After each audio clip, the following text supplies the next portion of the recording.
देखो अपन को क्या करना है, देखना इसमें से x को लेके अपन कॉमन। देखो बेटा x को जैसे ही अपन ने कॉमन लिया x, तो यहाँ से बेटा x की घात 2 है, x की घात है 2, x की घात 2 है तो एक x तो आ गया अपना कॉमन। ठीक है, अब अपने के पास कितना बचा, एक x बचा, तो एक x को अपन रखते हैं। ठीक है बेटा, अब माइनस के यहाँ से यहाँ पे माइनस के 4 है और x है, माइनस के 4x है ना, तो x तो आ गया था अपना कॉमन। अब यहाँ पे बचा बेटा माइनस का 4, ये 4 बचेगा। 4x क्यों बचेगा, x तो कॉमन है ना। ठीक है, अब ये बात समझ में आ गई। अब यहाँ से अपन क्या कॉमन है, यहाँ से कॉमन आएगा अपना क्या बेटा 2, क्या आएगा कॉमन 2। अब 2 तो कॉमन आ गया, यहाँ क्या बचा x, माइनस के कितने बचे 4। ये कॉमन नहीं लिखेंगे, ये वाला 2 नहीं लिखेंगे क्योंकि 2 हमने क्या ले लिए कॉमन।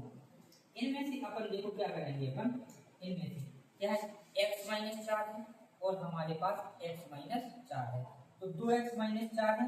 इन 2x माइनस 4 में से एक हम क्या कर लेंगे कॉमन ले लेंगे, तो 2 में से हम कोई एक लिखेंगे, एक j है, ये 2 में एक से है। अब कॉमन ले लें तो लिखेंगे अपन x माइनस 4, तो यहाँ पे क्या बचा x प्लस के 2, इनको मान लेंगे 0 के बराबर। ठीक है, x माइनस 4 बराबर 0, तो x बराबर क्या मिल जाएगा अपन को 4।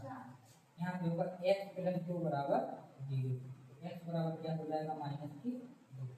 ठीक है बेटा, अब हम क्या कर रहे हैं कि इसको मानते हैं अल्फा का मान, 4 का मान हो गया अल्फा का मान, तो ये बेटा माइनस की 2 आया, 2 हो जाएगा हमारा बीटा का मान, क्या का मान लिया बीटा का मान। ठीक है, अब हमारे पास हमें क्या करना है, एक हमें सूत्र लिखना है। एक हमारे पास सूत्र है, एक होता है मूलों का योगफल, एक होता है सूत्र मूलों का गुणनफल। उनमें अपन क्या इसमें सवाल है मुद्रा की सत्यता की जांच कीजिए। ठीक है, तो देखेंगे सूत्र है अपना,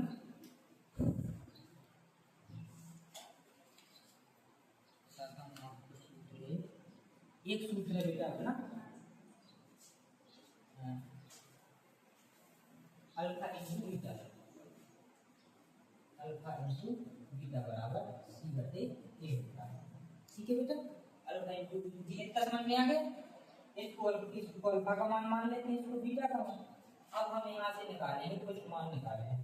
देखो अब हमें एक बार हो चाहिए a का मान, क्या का मान चाहिए a का मान, तो a का मान अपन कैसे निकालेंगे, ये है ये a का मान होता है, ये b का मान होता है, ये c का मान होता है। तो a का मान हो जाएगा हमारा 1, तो b का मान हो जाएगा माइनस की 2, तो c का मान हो जाएगा माइनस की 8। ये बात समझ में आ गई।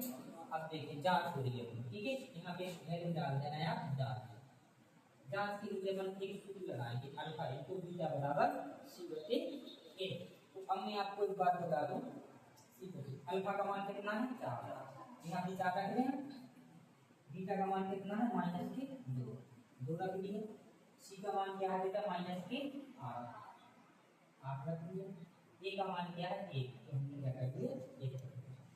अब 4 दूनी 8, तो माइनस के कितने होगा बेटा 8, तो बराबर कितना होता है माइनस के 8। ये दोनों बराबर आ गए, इसका मतलब हमारा आंसर कैसा है सही है, दोनों कैसे आने चाहिए बराबर आने चाहिए। अब अपन क्या करते हैं एक बार सूत्र लगाते हैं अल्फा प्लस बीटा, तो अल्फा प्लस बीटा बराबर सूत्र होता है माइनस का b बटे a। अल्फा का मान कितना है बेटा 4, प्लस है तो प्लस लिखेंगे और बीटा का मान है माइनस 2, माइनस का है तो हम 2 तक में लिखेंगे बराबर। अब b का मान कितना हमारे पास माइनस के 2, एक माइनस पहले से और एक हमारे मान के साथ माइनस 2, b का मान कितना है हमारे पास 1। ठीक है बेटा, अच्छा माइनस देखो प्लस और माइनस क्या हो जाएगा माइनस बराबर माइनस 2 है तो 2 हो जाएगा, अब क्या हो जाएगा ये माइनस माइनस क्या हो जाएगा प्लस, एक माइनस माइनस का गुणा होगा तो प्लस हो जाएगा। अब 4 में से 2 गए तो कितने बचे 2, और अगर 2 में का आप देंगे तो कितना बचेगा 2, तो ये आ गया हमारे बराबर। इसका मतलब हमारा आंसर पूरी तरीके से सही है। तो ऐसे हमें क्या करना है इनको लगाना है, ठीक, इनके गुणनखंड करके अल्फा और बीटा के मान निकाल लेंगे।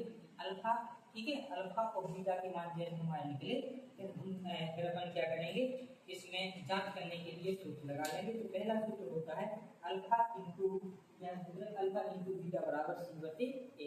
इसमें मान रख के हम निकाल लेंगे, दोनों बराबर आएंगे तो आंसर सही है। उसके बाद हमारा दूसरा सूत्र होता है अल्फा प्लस बीटा बराबर माइनस बी बटे ए। इसमें हम क्या करेंगे, मान रखेंगे तो आंसर निकाल लेंगे। यदि हमारे दोनों तरफ के आंसर सही आते तो आंसर हमारा